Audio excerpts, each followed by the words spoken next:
हेयो, क्या तुम्हें लगता था कि तुम्हारे कार्टून्स रियल लाइफ में एग्जिस्ट नहीं करते? तुम गलत हो भाई। तुम्हें अपने है ना नॉलेज को बढ़ाने की और ज़रूरत है, तुम्हें ये वीडियो देखने की ज़रूरत है, क्योंकि तुम्हें अभी पता नहीं है कि तुम्हारे शिनचैन, डोरेमोन ऐसे बहुत सारे कार्टून्स हैं जो रियल लाइफ से इंस्पायर्ड है। और तुम्हें लगता है कि तुम ये सब चीज़ों के बारे में जानते हो, बट नहीं, तुम नहीं जानते हो। तुम्हें देखनी पड़ेगी ये वाली वीडियो और तुम्हें मेरा चैनल करना पड़ेगा सब्सक्राइब। और तुम्हें एक चीज़ और करनी पड़ेगी, छोटी सी चीज़ है कि तुम्हें जब भी है ना लगेगा ना बहुत ज्यादा अमेज होता हो कि भाई ये कार्टून रियल लाइफ में इंस्पायर कैसे हो सकता है, तो तुम्हें नीचे कमेंट करना पड़ेगा वाओ। ठीक है, ऐसे हम एक चैनल करने वाले हैं, चैलेंज है ये कि मैं जितना भी अमेज होऊंगा मैं वो बताऊंगा और मैं अपना स्कोर बताऊंगा कि मैं कितनी बार अमेज हुआ कितनी बार नहीं। तो तुम्हें भी बताना होगा तुम्हारा स्कोर क्या रहा क्या नहीं। चलो करते हैं इस वीडियो का स्टार्ट। और ये वीडियो बनाई गई है व्हाट द फैक्ट के द्वारा, तुम उनका चैनल चेकआउट करना और उनको भी देखना, भाई बहुत मस्त वीडियो बनाते हैं। तो बढ़ते हैं इस वीडियो के तरफ। तो हम सभी ने अपने बचपन में इन कार्टून्स को देखा और एंजॉय किया है, लेकिन जैसे यूट्यूब क्रिएटर्स की लाइफ उनके कैमरा लाइफ से अलग होती है, वैसे ही कार्टून्स की असली कहानियां उनकी ऑन स्क्रीन इमेज से बिल्कुल अपोजिट होती है। हम सभी ने बचपन में डोरेमोन को देखा है और उसके गैजेट्स के दीवाने रहे हैं, लेकिन क्या आपने कभी सोचा है कि इसमें दिखाए गए अजीबोगरीब क्रिएचर्स सिर्फ इमेजिनेशन नहीं बल्कि जापान की सदियों पुरानी और डर पैदा करने वाली भूतों की कहानियों पर बेस्ड है? या फिर ये कि जो पोकेमॉन्स को सिर्फ आप टीवी पर देखा करते थे उनमें से कुछ एक्सटिंक्ट जानवर और कई मिस्टीरियस रियल लाइफ जानवरों पर बेस्ड हैं? तो चलो आज की इस वीडियो में हम कार्टून्स डेट और based on true stories and events को जानते हैं, जो कि वीडियो बढ़ने के साथ और भी क्रीपी बनते जाएंगे। Number 1, Karakasa Kozo the haunted umbrella. Doraemon के कई एपिसोड्स में हमने एक हंसते हुए अम्ब्रेला को देखा है जो एक पैर पर कुत्ता रहता है। कार्टून्स में ये काफी हार्मलेस दिखता है, लेकिन इसका ओरिजिन एक जापानीज कॉन्सेप्ट सुकुमोगामी से आता है। जापानीज कहानियों के मुताबिक अगर कोई भी पुरानी चीज जैसे oil peppered umbrella, lanterns, mummy जिसे तुम्हें मारती है वो सैंडल्स 100 साल तक संभाल कर रखी जाए तो उसमें एक आत्मा बस जाती है। पर इसे उतनी डरने की कोई बात नहीं, क्योंकि ये मोस्टली अपने छोटे मोटे प्रैंक्स के लिए जाने जाते हैं, लाइक अपने एक टांग से कूदकर किसी को जंप स्केयर दे देना या उसके नेचर को जानने के लिए अपने बड़े से जीभ से उसको चाट लेना। Number 2, Rokurokubi the pulley neck woman. Doraemon के हॉरर एपिसोड में एक ऐसी औरत दिखाई जाती है जिसका गला अचानक से बहुत लंबा हो जाता है। एनिमे में ये सिर्फ एक फ्रीकी विजुअल है, लेकिन इसके पीछे की ह्यूमन स्टोरी काफी डिस्टर्बिंग है। रोकोरो कुबी की कहानी भी ह्यूमन ओरिजिन से जुड़ी है। ये पहले आम इंसान हुआ करती थी, लेकिन किसी बड़े पाप या श्राप की वजह से ये रात को सोते वक्त बदल जाती है। असल कहानियों में इसका शरीर तो बेड पर रहता है, पर इसका सर पूरे शहर में घूमता है। ये सिर्फ लोगों को डराती नहीं है, बल्कि पुराने जमाने के ऑयल लैंटर्न से तेल भी पीती है, जो कि पहले के समय में एक बहुत बड़ा अपशगुन माना जाता था। कई कहानियों में तो ये इंसानी मांस को भी खाती थी। Number 3, Onibi the soul sucking fire. Doraemon में ब्लू और व्हाइट कलर की फ्लोटिंग फायर अक्सर हमें कब्रिस्तान में दिखाई जाती है और हम इन्हें अक्सर लाइट हार्टेड गोस्ट समझते हैं, लेकिन इनका काम काफी खतरनाक होता है। ओनिबी का मतलब है डेमन फायर। ये तब बनती है जब किसी इंसान या जानवर की आत्मा तड़प कर मरती है। रिसर्च दिखाती है कि ये आग सिर्फ रोशनी नहीं देती, बल्कि ये जिंदा लोगों की लाइफ एनर्जी चूस लेती है। अगर कोई मुसाफिर इनका पीछा करे तो ये उन्हें भटकाकर दलदल या फिर खाई में गिरा देती है, ताकि ये उनकी एनर्जी से खुद को जिंदा कर सके। ओके, तो अब नेक्स्ट नंबर 4 और 5 को जाने से पहले यार, अगर तुम्हें ये वीडियो देखने में मजा आ रहा हो तो इसे लाइक जरूर से कर देना। अभी इस चैनल पर तुम्हारे लाइक्स की काफी जरूरत है भाई। 90s नॉस्टैल्जिक थिंग पर एक वीडियो डाली तो उसे भी यूट्यूब ने ब्लॉक कर दिया, तो प्लीज इस वीडियो को लाइक करके कमेंट जरूर करना। वैसे इसी टाइप के फायर स्पिरिट्स की तरह तुमने कई फायर पोकेमॉन्स भी देखे होंगे, लाइक दिस। हमारा चारिजार्ड भी इन्हीं में आता है भाई। इंडिया में जहां हम पिकाचू और बल्बासोर के पीछे पड़े रहते हैं, वहीं जापान और चाइना में तो चारिजार्ड की गजब ही मिस्ट्री वाली क्रेज है। वहाँ के टिकटॉक में कई ऐसे अनसॉल्व्ड वीडियोस हैं जिसमें उनको उड़ता हुआ दिखाया जाता है। अरे वाह, हाँ भाई, अगर ये चारिजार्ड है तो तुम इंडिया के सबसे बड़े यूट्यूबर। अरे सॉरी ब्रो, बुरा क्यों मान गए? ओ यार, ये पता नहीं मेरी ऑडियंस बच्चे से बड़ी कब बन गई। सारे फैक्ट्स को और भी रिसर्च करके बताना पड़ता है। अच्छा चलो, ये रियल लाइफ पोकेमॉन नहीं था, लेकिन इसके बारे में क्या ख्याल है? लग रहा है ना रियल लाइफ का सैंड श्रिम्प। एक्चुअली भाई ये ब्राजील के जंगलों में पाया जाने वाला आर्माडिलो एनिमल है, जो सैंड श्रिम्प की ही तरह रोल हो जाता है और उसी की तरह गड्ढे खोदने में भी एक्सपर्ट होता है। ओके, तो इसकी उम्मीद नहीं थी, लेकिन यार रिसर्च के दौरान मुझे पिनोकियो और हमारे बचपन के विनी द पूह की कुछ रियल लाइफ हॉरर कहानियां मिली हैं, जिससे तुम्हें अंदाजा हो जाएगा कि सच में हमारे बचपन के जितने भी कार्टून्स थे उनका ओरिजिन कितना डार्क था। हमारे बचपन का वो बच्चा याद है जो जब भी झूठ बोला करता था तो उसकी नाक लंबी हो जाती थी? बहुत लोगों के हिसाब से पिनोकियो डिज्नी की सबसे बेहतरीन फिल्म है।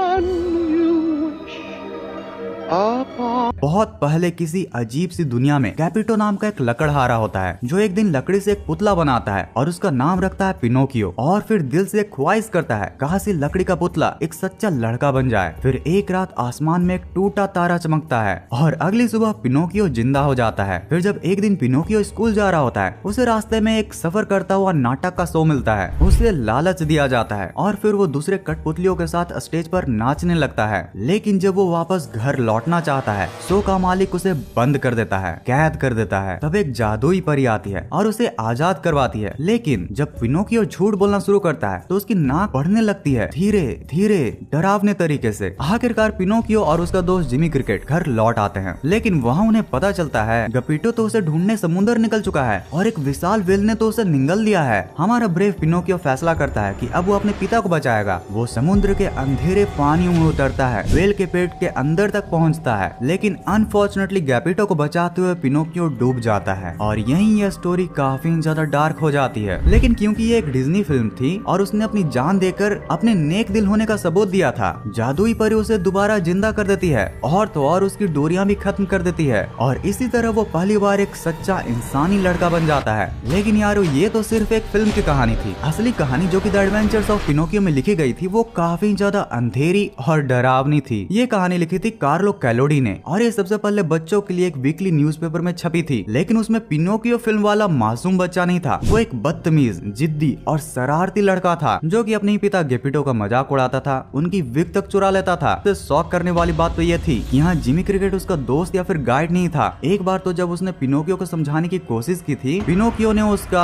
हाँ सच में इस किताब में पिनोकियो को भूखा रखा जाता है, उसे सताया जाता है, उसका अपहरण होता है, उसे लूटा जाता है और एक जगह तो उसकी लकड़ी की टांगे तक जला दी जाती हैं। हर चैप्टर में राइटर दिखाता है कि बदतमीज बच्चों का अंजाम कितना खतरनाक होता है। पिनोकियो एक मिसाल था, सजा की मिसाल। अब सबसे डार्क बात, कार्लो कैलोडी एक्चुअली में इस कहानी की कभी हैप्पी एंडिंग चाहते ही नहीं थे। वो कहानी को यहीं पर खत्म करना चाहते थे, लिटरली पिनोकियो की कहानी खत्म करके। लेकिन पब्लिशर्स की फट गई, उन्होंने मजबूर किया कि कहानी बदली जाए। जिसके बाद यहाँ कहानी में आती है एक नीली बालों वाली एक लड़की जो बाद में डिज्नी फिल्म की जादुई परी बन जाती है। लेकिन जिंदा होने के बाद भी राइटर ने पिनोकियो को कहानी में लगातार दर्द, सजा और अत्याचार झेलने पर मजबूर किया, जो शुक्र है डिज्नी फिल्म ने हमें कभी नहीं दिखाया। दुनिया का सबसे प्यारा मासूम सा टेडी बियर विनी द पू, जिसे बनाया था एक इंग्लिश राइटर ए मिल ने, जिसे फिर बाद में द वॉल्ट डिज्नी कंपनी ने उसे अपनी एनिमेटेड फिल्म से जिंदा कर दिया। पू अकेला नहीं था, उसके साथ थे उसके दोस्त पिगलेट, आयोर, रैबिट, कैंगारू, ऑल और एक ही इंसान क्रिस्टोफर रॉबिन। 100 एकड़ वुड। ये एक ऐसी दुनिया थी जहाँ बचपन कभी खत्म नहीं होता। लेकिन ये कहानी सिर्फ इमेजिनेशन नहीं थी। 1925 में मिल्न का पूह कैरेक्टर इंस्पायर्ड था एक असली भालू से, एक सिपाही का पाला हुआ भालू जिसे लंदन जू भेज दिया गया था। जब वो सिपाही जंग के मैदान में भेजा गया, मिल्न का बेटा क्रिस्टोफर रॉबिन अक्सर जू जाया करता था और उस फीमेल बियर से बहुत प्यार करता था, जिससे कि रिलेट करके उसने अपने टेडी बियर का नाम भी विनी द पूह रख दिया था। और यार वहीं से जन्म हुआ हमारे बचपन के इस पीले भालू का। लेकिन ये कहानी यहाँ तक सिंपल नहीं थी। इस कार्टून में इनकी हंसी मजाक के पीछे एक और कहानी छुपी हुई है, एक थ्योरी जो कभी कंफर्म तो नहीं हुई, लेकिन सुनोगे तो सोचने पर मजबूर जरूर हो जाओगे। लोग कहते हैं पू और उसके दोस्त के कैरेक्टर्स अलग अलग मेंटल डिसऑर्डर्स को रिप्रेजेंट करते हैं। विनी द पू वो सपनों में रहता है, रूल्स की परवाह नहीं करता है, उसका ध्यान हमेशा इधर उधर भटकते रहता है। लोग कहते हैं ये इंटेंटिव ADHD की निशानी हो सकती है और उसका हनी के लिए पागलपन और कुछ भी रिस्क पर लगाने की आदत, ये उसके इम्पल्सिव ऑब्सेसिव बिहेवियर को दिखाता है। सिमिलर वे में पिगलेट हमेशा डरा हुआ, कॉन्फिडेंस की कमी, हिचकिचाहट भरी आवाज में बोलता हुआ जनरलाइज्ड एंजाइटी ऑर्डर को बताता है। ऑल बुद्धिमान दिखने की कोशिश करता है लेकिन वर्ड्स गलत स्पेल कर देता है, जो कि तारे जमीन पर के इंसान की ही तरह डिसलेक्सिया को दिखाता है। सेम कैंगा, रैबिट, टाइगर सभी की कहानियां हैं। लेकिन एक अकेला लड़का जिसके सबसे अच्छे दोस्त उसके खिलौने हैं, उसकी स्टोरी सबसे ही ज्यादा डार्क लगती है। कुछ थ्योरीज कहती हैं कि शायद ये सारे कैरेक्टर्स उसके अपने इमोशन के प्रोजेक्शन हो और इसलिए कार्टून में हमें कई बार दिखाया जाता है कि जब भी क्रिस्टोफर रॉबिन की मॉम उसे बुलाती है तो उसे अपनी इमेजिनेशन की दुनिया को छोड़कर रियलिटी में आना पड़ता है, जिससे कि उसके सारे ही दोस्त वापस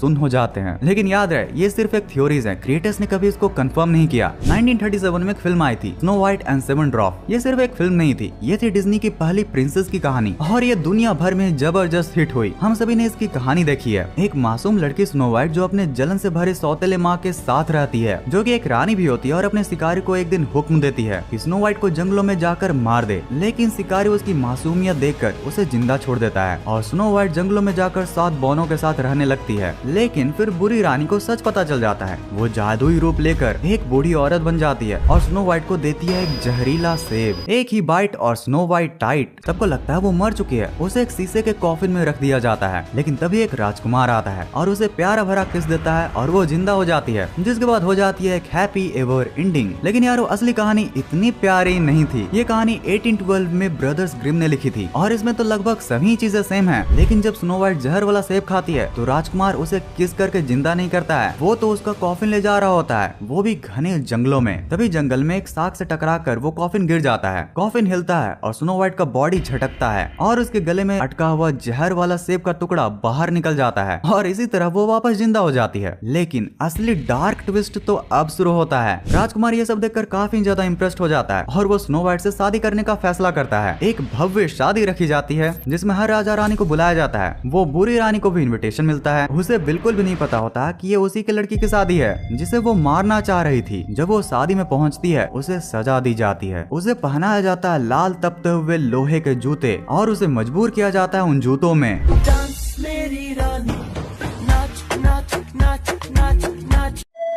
सोचो एक बच्चों की कहानी जिसमें किसी को लिटरली ये स्टंट करवाया जा रहा था। ये हमारे दिमाग तो अभी झेल सकता है, लेकिन बचपन में ये किसी ट्रॉमा से कम नहीं होता। अब समझ आया कि क्यों डिज्नी वालों ने ये वाला हिस्सा कभी पर्दे पर दिखाया ही नहीं। ये फेयरी टेल तो सीधा नाइटमेयर बन जाती। ओके, तो अब डार्क पार्ट को थोड़ा यहीं तक रहने देते हैं। एंड एज आई प्रॉमिस, जब डोरेमोन में नोबिता किसी हॉन्टेड मैंशन में जाता है तो अक्सर वहाँ एक पेपर लैंटर्न या बोलो हॉन्टेड लैंटर्न को दिखाया जाता है जिसकी बड़ी सी आंख और जीभ होती है। एक्चुअली इसे जापान में पेपर लैंटर्न घोस्ट कहा जाता है और ये तब बनता है जब एक पुराना लैंटर्न अपनी उम्र पूरी कर चुका होता है और उसमें सुपर नेचुरल पावर्स आ जाते हैं। जहाँ एनिमे में ये सिर्फ एक बैकग्राउंड का हिस्सा होता है, असली जापानीज माइथोलॉजी में ये उन मेहमानों को टारगेट करता है जो कि किसी के भी घर पर बिना बुलावे के चले जाते हैं। ये उन्हें डराता है और उनका पीछा तब तक नहीं छोड़ता जब तक वो घर के बाहर न भाग पड़े। हितोसुमे यूडो द वन आइड जायंट, ये मॉन्स्टर डोरेमोन में एक बड़े ताकतवर जायंट की तरह दिखाया गया है जिसका सिर्फ एक ही आंख होता है। जहाँ एनिमे में सिर्फ एक मसल मैन की तरह दिखाया जाता है, वहीं जापानीज फोल्कलोर्स में इसका रुतबा एक डेमन किंग जैसा है। एक्चुअली जापानीज में इन्हें वन आइड प्रीस्ट कहा जाता है क्योंकि ये अक्सर मॉन्क के कपड़ों में दिखते हैं। असल स्टोरीज के मुताबिक ये सुनसान सड़कों और जंगलों में रहते हैं। ये खुद के साइज को कंट्रोल करने की पावर रखते हैं और ये अकेले मुसाफिर्स का शिकार करते हैं। एनिमे के अपोजिट ये ओमनीवोरस होते हैं, यानी कि ये इंसानों को जिंदा निगलने के लिए भी मशहूर हैं। ओके, तो अब तक अगर तुम ये वीडियो देख रहे हो मतलब तुम्हें डार्क चीजें काफी ज्यादा पसंद है। अगर ऐसी बात है तो तुम हमारे चैनल की एक और डार्क वीडियो देख सकते हो।